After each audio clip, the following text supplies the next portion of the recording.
क्रमांक 4 मधला मी रहिवासी व्यंकटेश धुळे येथील वारंवार पावसामुळे घरामध्ये पाणी शिरल्यामुळे आमचं फार नुकसान होत आहे। त्यामुळे हे आमच्या इथले नगरसेवक त्याचं दक्षता सांगूनसुद्धा वारंवार सांगूनसुद्धा त्यांनी दक्षता घेईना झाली। त्याबद्दल आमच्या घरात फार वर्षानुवर्ष असंच होत चाललं आहे। म्हणजे नंतर त्याला कारणीभूत कोण आहे?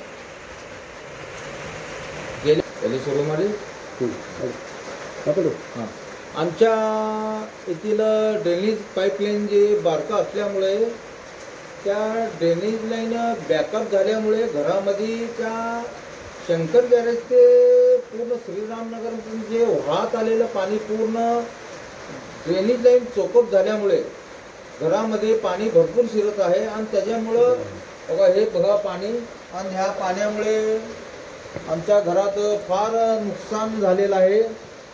वारंवार सांगूनसुद्धा ही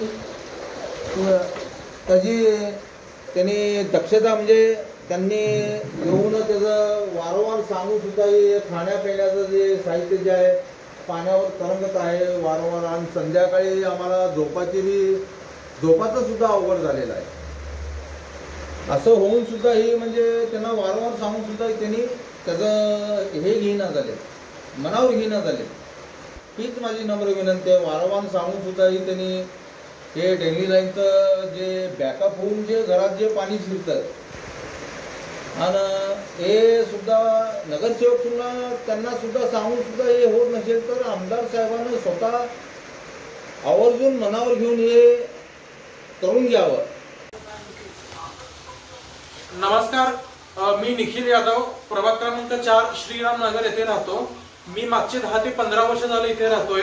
आमच्या इथे दरवर्षी पाऊस आला की आमचे पूर्ण श्रीरामनगर येथील ड्रेनेज लाईन पॅक होते आणि ती ड्रेनेज लाईन भरल्यामुळे आमच्या घराची ड्रेनेज लाईन भरते आणि शिवगंगा मंदिर पासून ते श्रीरामनगरच्या बोळ्यात पूर्ण उतार आहे, ते पूर्ण उताराचं पाणी आमच्या श्रीरामनगर मध्ये येतं। त्या श्रीरामनगर मध्ये आमच्या गेटच्या आतमध्ये येतं आणि ते देखील पाणी येतं आणि ड्रेनेजचं जे पाणी जाम झालेलं आहे ते देखील ड्रेनेज मधून बॅक मारतं। आणि अशा प्रकारे आमच्या घरात तुम्ही बघू शकता की पाणी घरापर्यंत, घरामध्ये, रूम मध्ये, किचन मध्ये पाणी शिरतंय, हे तुम्ही सगळीकडे बघू शकता।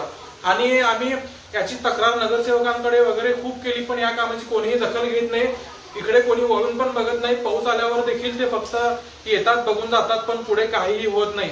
या कामाची तुम्ही कृपया दखल घ्यावी आणि हा मला त्रास पुढच्या वेळेसपासून होऊ नये याची तुम्ही काळजी घ्यावी।